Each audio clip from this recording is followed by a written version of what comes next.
welcome. I am Ahida Calderon Pilarski. I know in the program I was introduced by a current position that I'm holding at ACTUS, which stands for the Academy of Catholic Hispanic Theologians of the United States. And yes, I'm holding that position this year, and next year I'll be past president, but I am professor of Old Testament at St. Anselm College. It is a Benedictine liberal arts college in Manchester, New Hampshire. So I'm a neighbor of Gordon Conwell.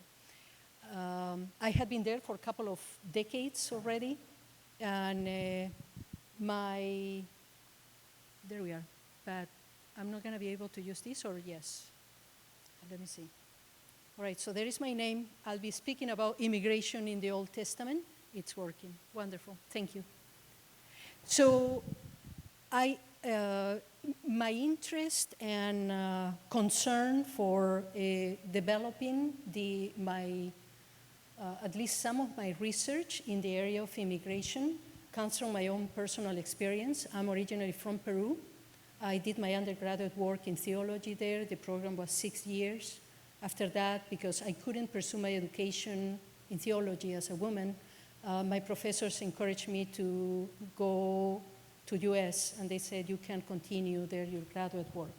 And I completed 3 master's degrees and my PhD, all of them related to the Bible except one that was a master's in liberal arts, just because I'm interested in the interdisciplinary conversations that can happen in connection to the themes that we find in the Bible. So my journey, though, to trying to understand how we can help in the conversations and the current debate on immigration, it's been years, and as I said, it's informed by my own personal experience, but also by the things that I have been observing and analyzing through my time. I have been in the US now for more than half of my life. There are a couple of essays where I really tackle the theme in the Old Testament, the theme of immigration. The first one was published in the book Latinxes, the Bible and Migration. And the title of that essay was Gendering Immigration in the Pentateuch's Legal Codes, a reading from a Latina perspective.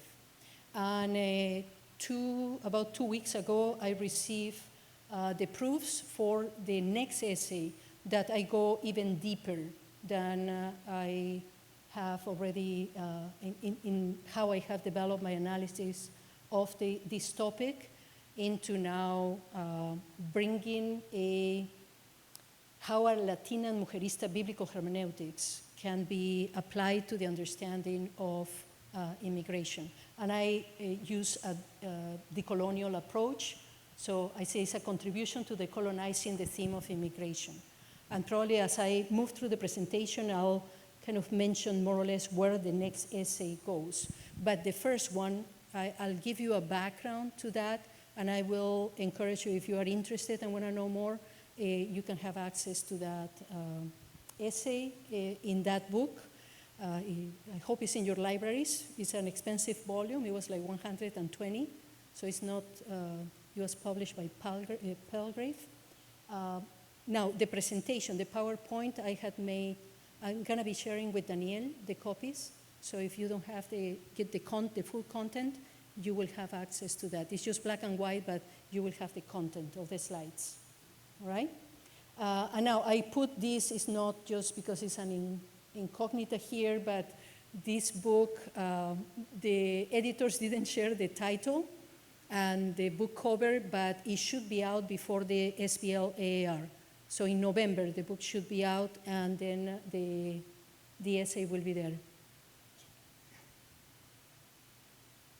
All right, so together with the concern that I have about immigration and the current debate here in this country, my concern goes even further.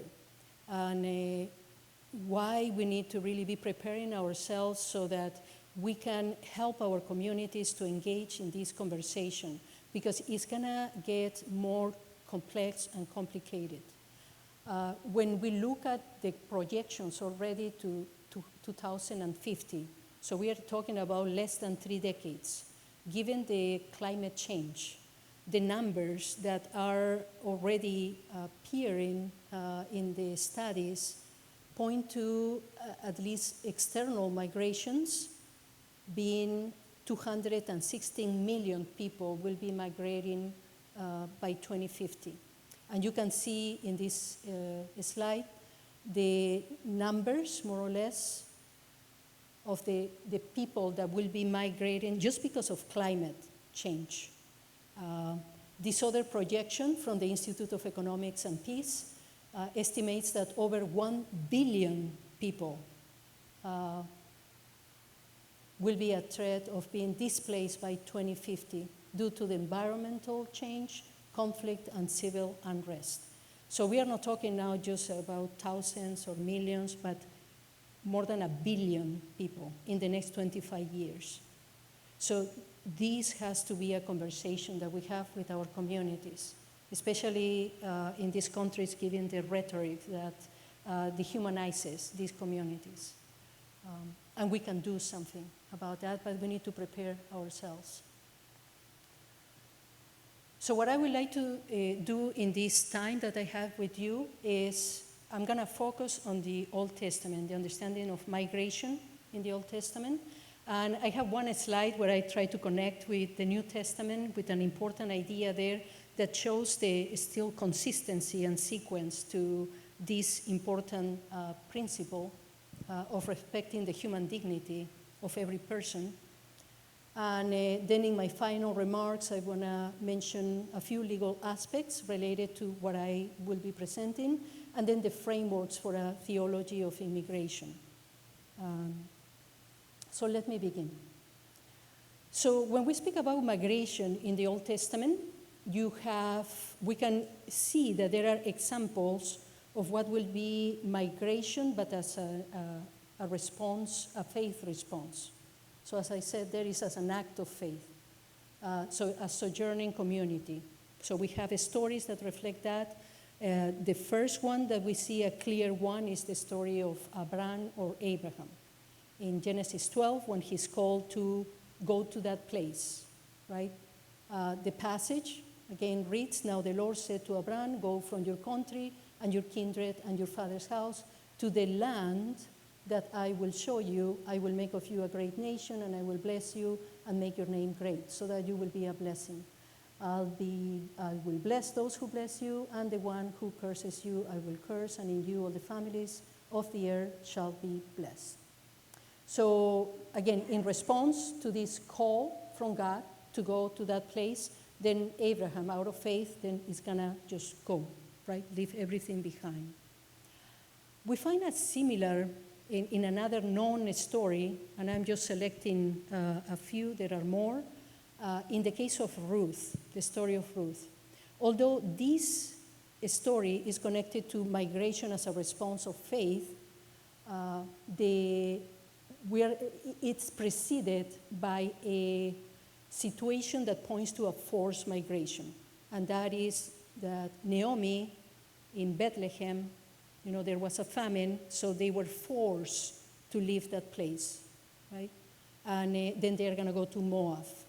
But then when they are in Moab, we know the story of Ruth, and eventually when Naomi says, "I'm going to return to Bethlehem," then this is Ruth's response.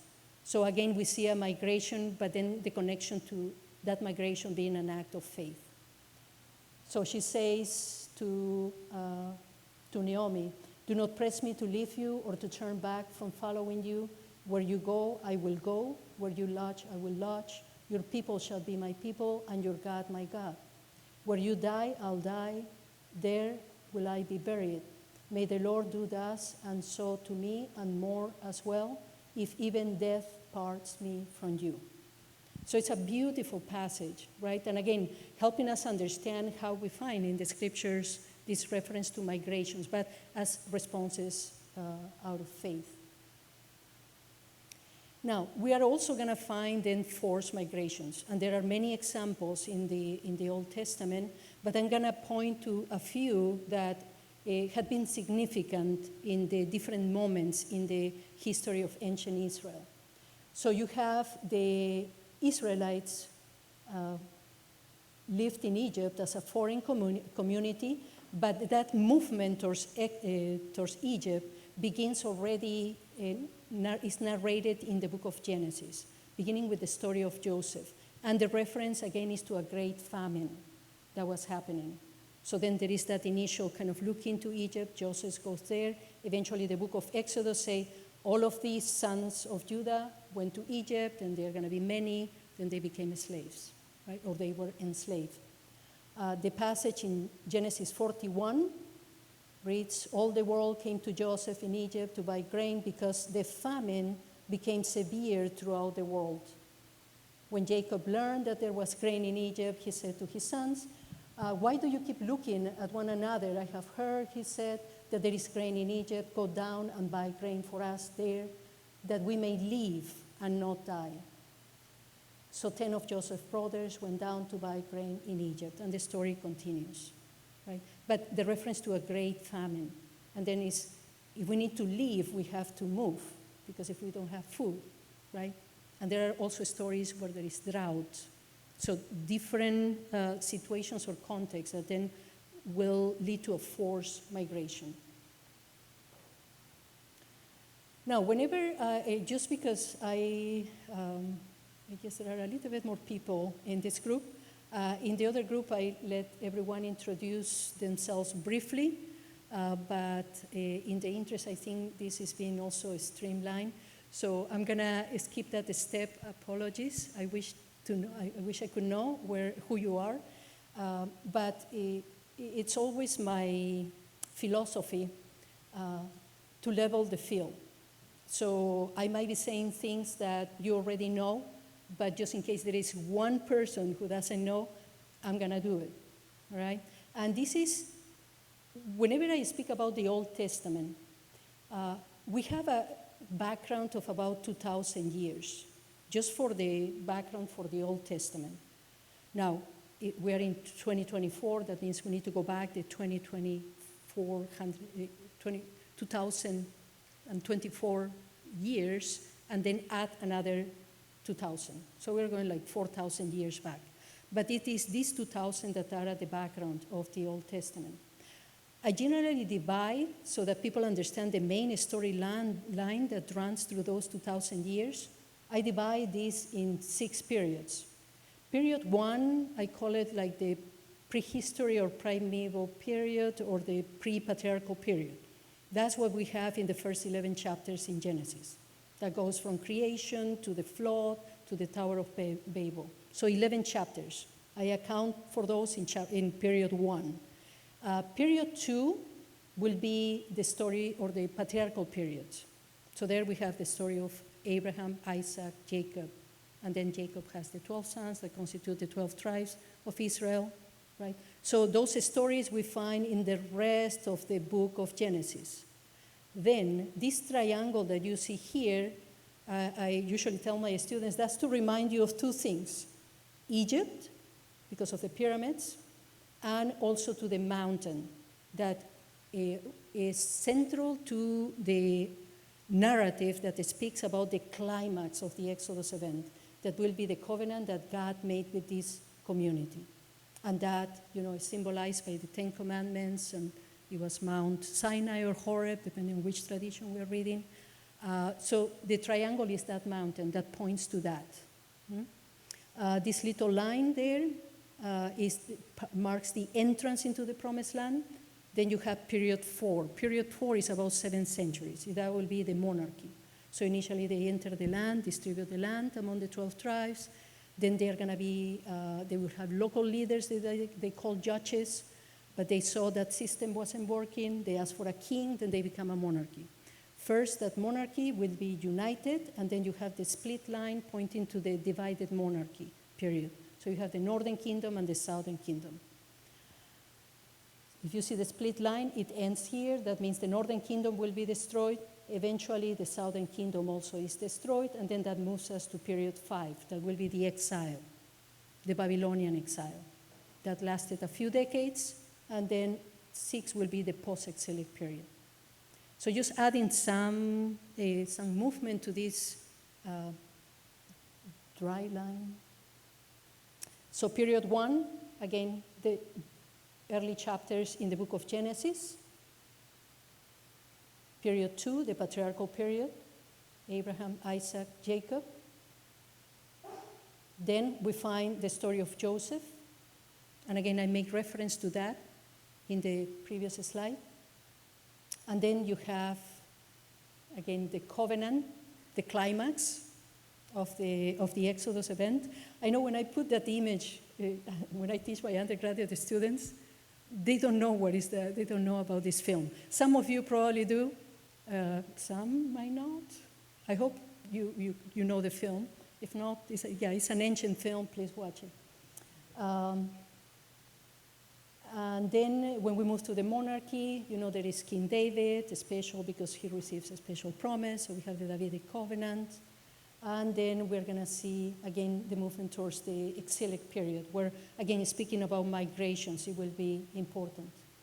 So that gives you a background to those 2,000 years. And many of the references that I'm going to make are related to this line.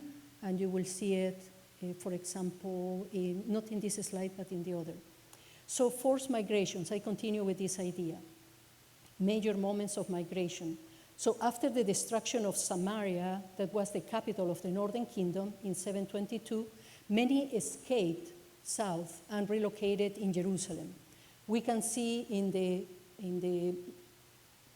graphic that you have here on the right side. So during the United Monarchy period, when it was David, remember it's David that wishes to build a house for God, that will be the temple. It will be his son, Solomon, who builds the temple. So in those times, this was Jerusalem, and there was the city wall kind of surrounding that capital. And now, in the time when the Assyrians were around and the northern kingdom will be destroyed, and we have King Hezekiah, who extends the city walls.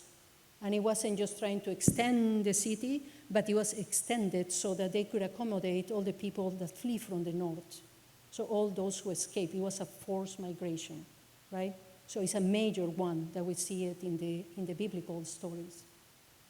Then, after the destruction of Jerusalem, so that's the next major one in 587, many Israelites were taken into exile to Babylon. So again, another forced migration. So we can see there are many references to this migration, or the theme of migration. Now, I guess when they open it in a different computer, it changed the transliteration there, but it's Sar, Nokri, and Ger. There are 3 terms in the Hebrew that are used to refer to foreigners or immigrants. And I usually use these because it just helps to more or less understand the difference between these terms. You have the Sar. Sar will be refers to the foreigners who live outside of Israel. So if we were to see this graphically, it will be like, okay, that's a Sar. He never comes to Israel. It's just like referring from someone from a different country. So I use a particular term, right? It's a foreigner. Doesn't necessarily mean that the person is here. It's just a foreigner, someone from a different country. The other term, nokri, this refers to the temporary sojourner. So look at the dot. So there is Israel. So this person has come and then leaves. So kind of like a tourist. So there will be the term to refer to that person that comes temporarily, but it has come, right? So then there is a term for that. And then you have ger. And this is the one that I have focused my analysis because this refers to the resident alien, the immigrant that came and stayed, and which is the situation of many of the migrant communities in our country. So look at that. So the ger comes and stays, right? So 3 different terms. So what I have done is look at the references to ger that becomes a legal term to refer to migrants, but those who remain in the land. And I have looked at those in the Pentateuch. because that's where we find the three major legal codes. So in the legal material, I wanted to see, one thing is when we read the stories of individuals or stories of different events in the history of Israel, but another is to look at the legal material, because when the stories and the experiences are elevated to the legal material, it's because regulations are needed. And then those regulations then apply to all. So it reflects their understanding of the ger in the scriptures, in the Old Testament. So you recognize my timeline now, the patriarchal period, the triangle, right, for the Exodus event. And here is where we find the legal codes in the Pentateuch. There is one in the book of Exodus, and that is known as the Covenant Code. There is one in the book of Leviticus that is known as the Holiness Code, and there is one in the book of Deuteronomy that is known as the Deuteronomic Code. So as you notice, the three codes come at this moment. So there is going to be the experience of God making that covenant with a community that just was free from slavery, but then this covenant kind of provides principles and then many regulations, statutes, ordinances, kind of pointing to this other aspect, that freedom comes with the responsibility, or freedom comes with responsibility. Now, when we look at that, that's in the context of how we find the stories in the Bible. Now, when looking at the composition, so yes, many of these things initially were passed through oral tradition. Eventually, they will be written down. Some of the different explanations for when more or less this material may have been written down, then still has the earliest code as being the Covenant Code, the one that appears in the book of Exodus, and that was composed probably between the 9th and 8th centuries BCE. So that will be the period of the united and divided monarchy. Then here we find a kind of a shift in the order, because given the different explanations about the book of Deuteronomy, then we know Deuteronomy is the last book of the Pentateuch, but as far as when it was written down, especially the code, then places us in the 7th and 6th centuries. And then it comes the Holiness Code, which might have been composed during the Babylonian exile period and early post-exilic period. And we're going to see a progression in the understanding of the ger as we move through the different codes. And I think this timing kind of reflects that. So something that might help us again in understanding, right, how and when this legal material was written down and put together, right? So 3 different moments there. And we're going to look at each of the codes then. So we begin with the Covenant Code, the one that appears in the book of Exodus. So these laws, so again, as far as context in the story, it would have been at this moment. Now, as far as composition, again, we are placing it here during the period of the monarchy, right, united and divided. So these laws presuppose an agrarian, non-urban society. Some scholars say perhaps during the period of the judges. Others put this material later, into the 8th century, after the destruction of Samaria by the Assyrians in 722. So that would have been the event here. And why that position is argued? Because the nature of the laws kind of speaks about just the ger seems to be referring to, let's say, kind of the cousins. Because we know when the split happens, 10 tribes went to the north. Now when the north is destroyed and they flee to the south, these are the same people. So the laws are now mandating this, you need to do this for your people, in a sense, right? So behind this legislation is the custom of hospitality to the stranger at the domestic level. Now, this is the first time, though, that this practice of hospitality is formulated as law, which I think is important, also an interesting detail to pay attention as far as understanding the ger and the connection to then hospitality begins, given the experiences that they are going through, is more, all right, your relatives, just distant relatives that are coming, then you need to show hospitality, right? Some examples from the Covenant Code. In Exodus 22, then 23, two passages from 23. It says, you shall not wrong or oppress a resident alien or the ger, for you were aliens in the land of Egypt. You shall not oppress a resident alien, you know the heart of an alien, for you were aliens in the land of Egypt. Now, interestingly, these two passages reflect a close memory of that major event that was the Exodus event. So again, for the debate there that if it was during the period of the Judges or then 9th, 8th century, still is near, like it's a story or a moment that is still very present in the life of these communities. And then it says, 6 days you shall do your work, but on the 7th day you shall rest, so that your ox and your donkey may have relief, and your homeborn slave and the resident alien may be refreshed. So there is a reference to the ger there. Of course, that's not the ideal list, because one could also analyze it and see how problematic, right, that the ger is put under the slaves and, well, the animals, the slaves, and then the ger. So it, again, shows us something about their understanding as far as the social location of the ger at the time. Now let's move to the Deuteronomic Code. So now we're moving at least a couple of centuries after. Again, as far as time of where it appears in the book of Deuteronomy, so that will be the end of the Pentateuch, right? But as far as composition, the book of Deuteronomy, there are the references or the connections to the second book of Kings and the year 622, maybe around 622, when they were repairing the temple walls and they find a scroll. The scholars believe that this scroll was the book of Deuteronomy, or most of it.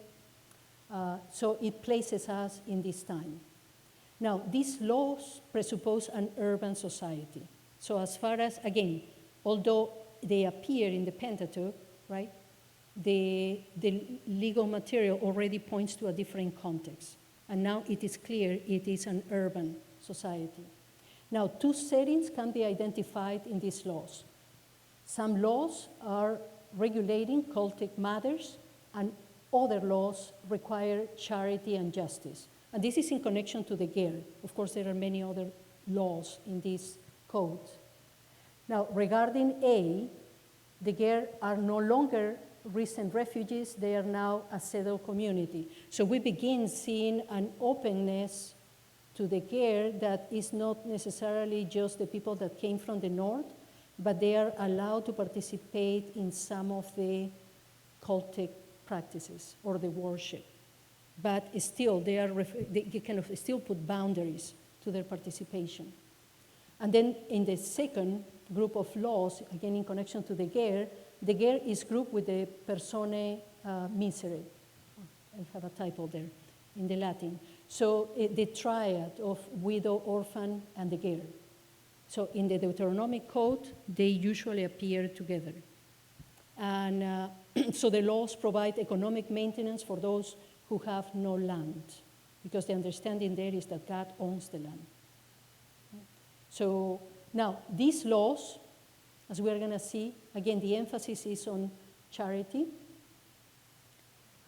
You shall not withhold the wages of poor and needy laborers, whether other Israelites or Gers who reside in your land in one of your towns, or aliens who reside in your land. You shall pay them their wages daily before sunset, because they are poor and their livelihood depends on them. Otherwise, they might cry to the Lord against you, and you will incur guilt. You shall not deprive a resident alien or an orphan of justice. You shall not take a widow's garment in pledge. So you can see they are grouped together. That's the triad or the persona miserae. But notice the change here in the regulations. Initially, it's more, you have to be, hospitable with your relatives. To now there are these laws that are already kind of drawing some boundaries, and it says you cannot deprive the person of their rights. So it is elevated already at a different level. It's not just showing hospitality. There are some regulations, and they are going to be connected to the understanding of justice. God is a God of justice, right? The Holiness Code, that we move another century or so to the exilic period. So we are on this end. Now the book of Leviticus, again, appears here in the Pentateuch, but as far as composition, we can place it a few centuries after. So in the context of the early post-exilic period, the ger is set as equal with the native or the Israelite. So here you see now another major change. So set as equal. The ger are all the foreigners who inhabited shoulder to shoulder with the Judeans, the Persian province of Yehud. The laws expand the holiness of the temple to the whole country. The primary concern was on the matters of holiness. Again, for those studying the Pentateuch, or if you had taken a course, if you follow or you know about the documentary hypothesis, has been one of the dominant explanations about the composition. So this will be attributed to the priestly. The book of Leviticus will be attributed to the priestly tradition, and there the connection to the concept of holiness and how important it is. But in the post-exilic and early post-exilic period, then that understanding of holiness extends beyond the temple. So everyone has the responsibility to keep the place, the holiness in the place. And then there is the move of looking at the ger and also thinking, no, this person is part of the community and is equal to us and has the same responsibilities to keep this holiness. One example from the Holiness Code where we see this major change is in chapter 19. When an alien resides with you in your land, you shall not oppress the alien. So there is consistency with the previous understanding. Now, the alien who resides with you shall be to you as the citizen among you. So major change there. I mean, these are small things there, but these are major changes. So shall be to you as the citizen among you. You shall love the alien as yourself, for you were aliens in the land of Egypt. I am the Lord your God. So this change, this final part is essential to that understanding, how it shifted, because now it elevates this that was just using the term ger as a legal term to refer to the ger, to now elevating it to divine law, in the sense that this ger, this person, one is to respect, not just because the laws are there, but because this person, again, was created in the image and likeness of God, and it should be protected or respected. It's an equal person, right? It's equal to anyone in the community. So in the essay where I develop the analysis of the three legal codes, and I said gender laws in the Pentateuch, or the gendering of immigration in the Pentateuch. I go into other passages, but for this presentation, I'm just focusing on how the ger is referred in the legal codes. But I invite you to read this essay, because I tackle other laws related to now women immigrants, because the term ger, which is a masculine noun, is used to refer to men and women. But there are cases where one can see that really these laws do not extend to women, especially foreigners, women foreigners. So here, in this analysis, I look at the work of Ramirez Kidd, and he argues, besides the differentiations in the use of ger that can be established in the legal codes, he said there is a theological development in the use of the stem gur, based on the basis of ger, that goes from persona juridica to persona theologica. And this is the shift that I was trying to show. So persona, like a legal person, the term used to refer to the ger as a legal person, but then they move to then considering the ger as a persona theologica. Now, the lived experiences of these communities confronting new realities without isolating themselves from the past require new articulations of their faith experiences. These articulations were elevated then to the legal level of discourse in order to shape their own identities out of these experiences. And in this essay, I also go into the Speech Act analysis and how the legal discourse, the legal language, is it tackles another level of discourse. And again, I invite you to read. If you want to know more, you can look at the essay. But I think, again, this is an important teaching that comes from this material, or looking at this material, in the sense that at the end of this essay or chapter, I mentioned that it's a good model for how laws need to be principled, in the sense that they had the principles and their experiences led them to then continue to revise those laws so that they will keep those principles. It took them quite a bit to then understand that this wasn't just about charity or hospitality, but the respect for this other person is because they are God's creation as well. So they are equal in that sense. And the regulations need to show that. And I wanted to make a brief connection, at least with one slide, about the reference to what this passage that provides a central principle for Christian ethics, and that is found in Matthew 25. That's the Lord's imperative that says, "For I was hungry and you gave me food. I was thirsty and you gave me something to drink. I was a stranger and you welcomed me. Amen, I say to you, whatever you did for one of these least brothers and sisters of mine, you did it for me." So the reference here to the stranger is xenos, so that will be that reference now in the Greek. But this is very important. I was a stranger and you welcomed me, because one could say, oh, that's referring to hospitality. But the verb that is used here is synagogue.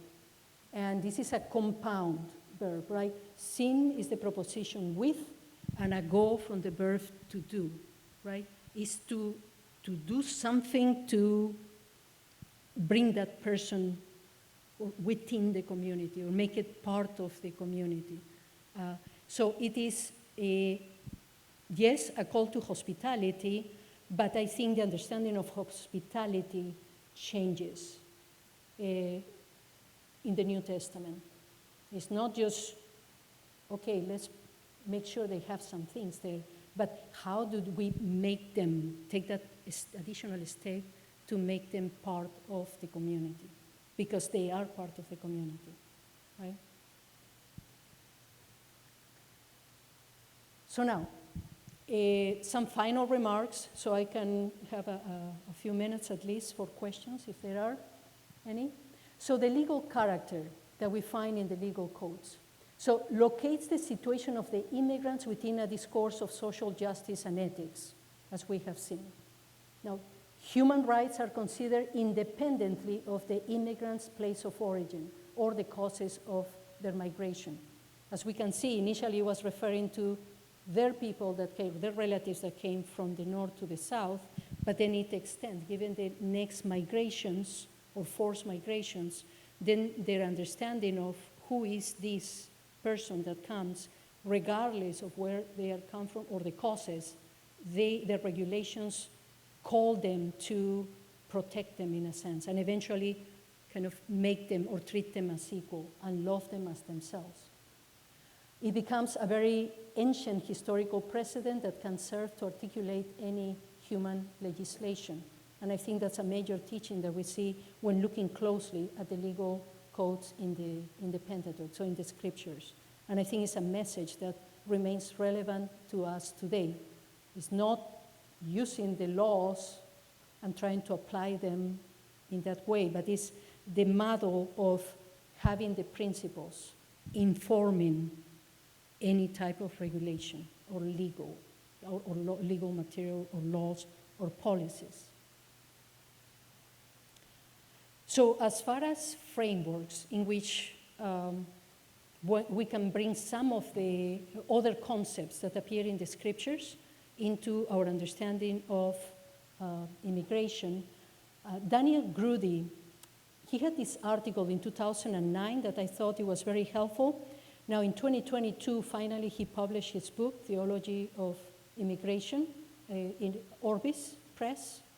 And he followed these concepts and has another aspect that he has developed in a different essay, and I'll mention that at the beginning. But here are 4 ideas or concepts that can be used in just having conversations with your communities. And that is the image of God is one concept. It's a foundational principle that is rooted in the respect of respecting the dignity of the human person. Every human being has God-given worth. Then we have the concept of incarnation. So the incarnation of Christ into the world is a kind of migration by God into the far country. Another concept that he proposes is the concept of the mission of God. So in that one is to bring salvation and reconciliation to the entire world and all its people.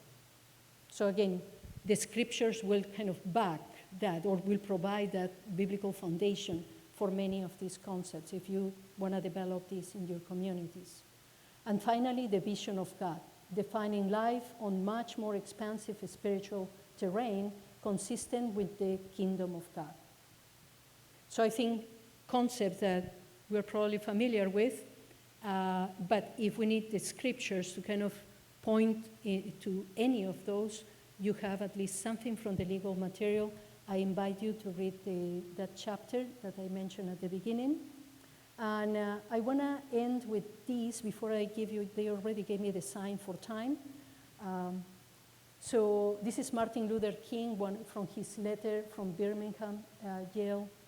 And I think that really brings some light into this that we had been listening to.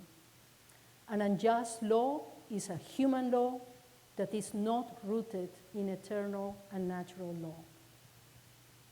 So an unjust law. So as we look at the regulations in connection to immigration, I think we need to be attentive to what is happening because we need to engage the conversation, but this is a delicate matter. One thing is to involve our communities, but I think we need to go now deeper into the understanding of how regulations happen today. So that, because we cannot mix the discourses, there is legal discourse in the scriptures, but then there is the legal secular, legal discourse in the secular world. And we need to inform ourselves on that and see how do we mediate these conversations to really try to preserve principles, right? Because that is what we are called to do. Because our migrant communities, and they are increasing and they are gonna multiply by tremendously in the next 25 years. We are gonna have to engage. There is no option because it's gonna happen. And with that, I think there should be like 5 or 7 minutes. So if there are any questions,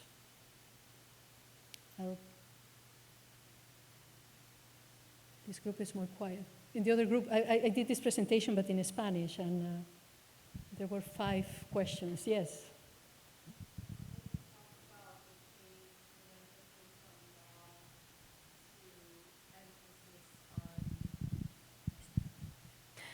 So you talk about the shift and emphasis on law to emphasis on theology and humanity from Deuteronomy to Leviticus. How do you understand this shift? So do you understand this as a shift in God, or do you understand this more as God responding to the changes of the time? Where do you see this? It's a very theological question. Yeah. And I don't think there is an order. There shouldn't be a disjunction there. Both things were happening. And it depends on how in your religious tradition you understand the concept of revelation, God's revelation. Because sometimes it's only through the experiences that one can realize something that is God-given, in a sense. Clarifying, seeing with more clarity, we need to change. This is not what God wants from us. And that will be reflected in the stories, it will be reflected in the different discourses, like in the legal material. So, yeah, your question, very theological. Is it God or is it the communities and their experiences? And I think it's both. You can bring the concept of incarnation, right? How God's or the divine presence kind of reveals itself in the experiences. So it depends how you approach it. We still have 5. Yes. I'm interested in a term of regulation. Like, I feel a bit scared about the term. Like, I feel like, is it included? I hope it's not different. It's not same as assimilation. So, assimilation.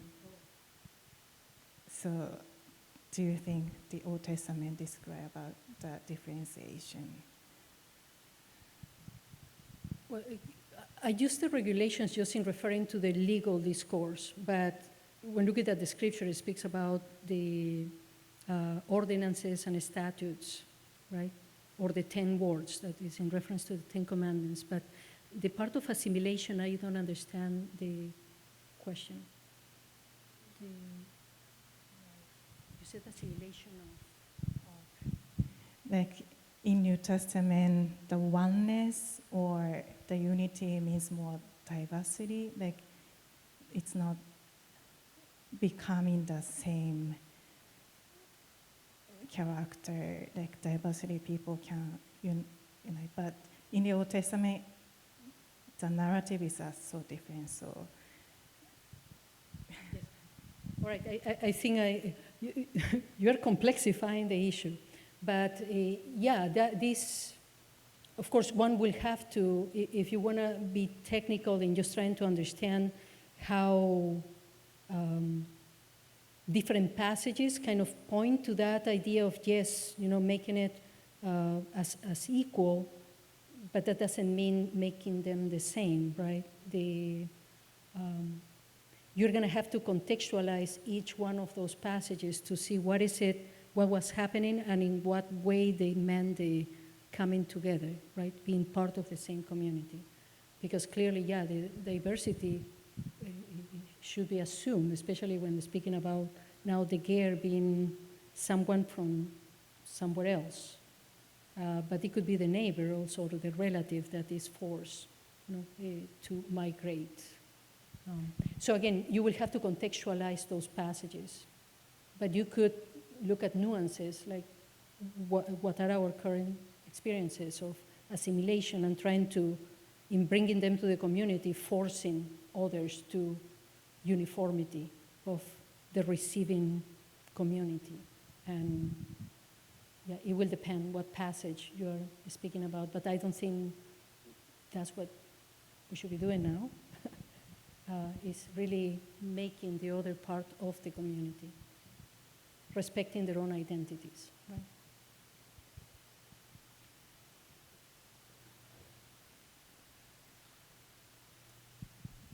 Thank you. I hope I'm not making us run over time, but I'm curious, like, what your thoughts are about Israel as a multi-ethnic community in and of itself.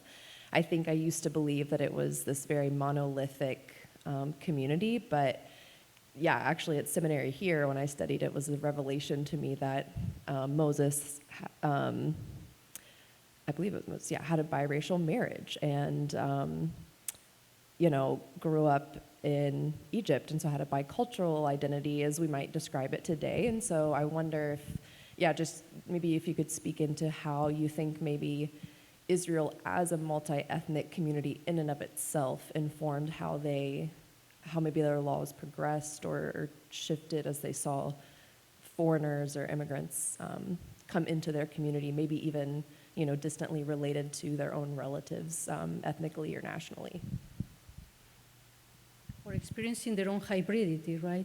Again, we are dealing with, when looking at the Old Testament, looking at least 2,000 years background, I would say you need to contextualize those passages. We cannot just say at all times they were in this way or that.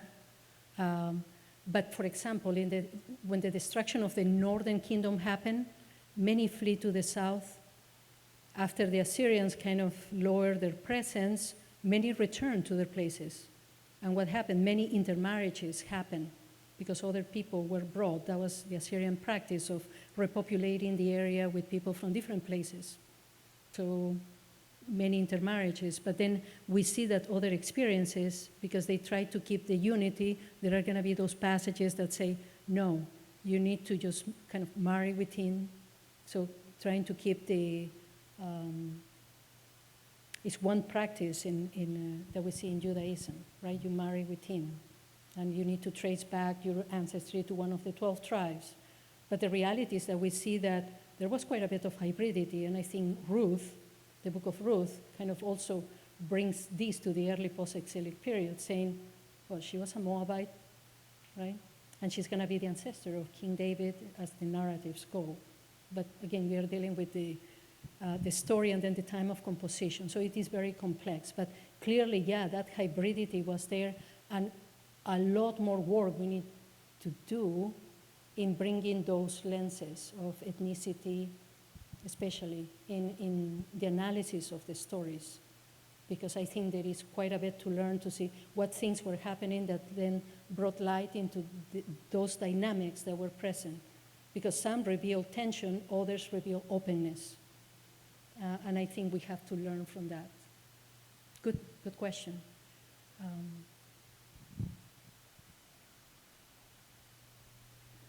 Thank you. Do you find differences between, I don't know if you've studied this, but differences between the Samaritan Pentateuch and the Masoretic text when it comes to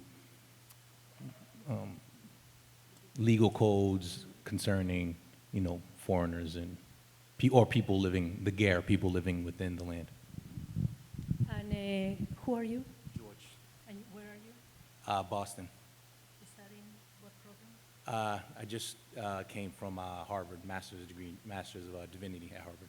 Okay. And you're going to do a PhD? Yes. That can be your dissertation. No, that's a great question. Looking at the Samaritan Pentateuch and see, can you focus on those passages in the legal codes in the Samaritan Pentateuch to see if there are any variations? Because that will be an interesting insight, right? Because it's the Samaritan, so that's in the north.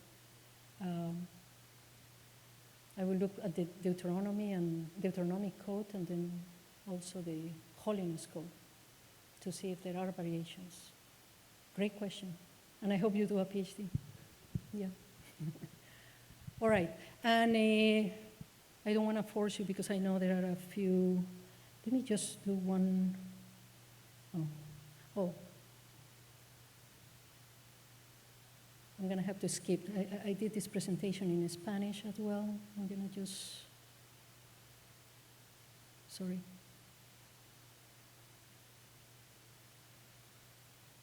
I have one slide that I just want to use it to invite you to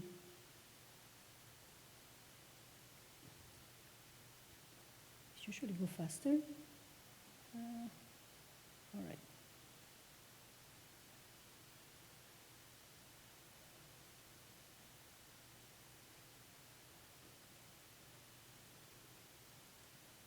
All right. So, as I said, my interest, I generally don't, when I write something is when I was able to connect enough dots where we can learn something and see how do we bring this conversation, this knowledge into our conversations today, because these are we have this as an issue, the migrant communities and immigration, right? In the essay that I mentioned that should be coming by November, by the time of the SBL AR, in this one I tackled, this is another article by Grudy, where he has the mind mapping of the different groups that are engaged in this debate about immigration. One of those groups, then where we are, will be here, church leaders, where we bring the divine law and human dignity because we were created in the image and likeness of God. But when we speak about the complexity of this conversation, there are 5 other groups. And depending on what is their mindset as they are approaching this theme or conversation about immigration, they have their own understanding of what rights are behind. Is it human rights? Is it property rights, sovereign rights, cultural rights, economic rights, natural rights? Then he analyzes, okay, what are the political positions behind each of these groups, also the language that will be used in the debates, the legal philosophies behind, and then how this is manifests itself also, these differences, in the othering of the migrant. And I think these are important mindsets to understand when we are going to engage any conversation regarding immigration. Now, I go beyond this in the sense that I bring in a decolonial lens or approach to this. Then I show that there is one important missing component, and that is the migrant in these mindsets. They're not looking at the migrant. And that's an important missing piece if we are going to speak about human dignity, right? It's a missing voice in the conversation. So we need to find the ways not only to bring data, but also to bring their experience and their voice into these conversations. And I argue not argue, I present the Latina biblical hermeneutics and Mujerista biblical hermeneutics as 2 efforts in trying to foreground the realities of the communities as the initial step. So let's look at the people. Then we can deal with all this background that will help us, will bring light or counter light into the conversation, especially if we are doing it in our communities. And I hope it makes sense. I just want to make sure if you want to continue to your journey in learning more about immigration, I'll invite you to read this other essay. All right? And I have it in Spanish too. And that's it. I think our time is over. Thank you all for being here.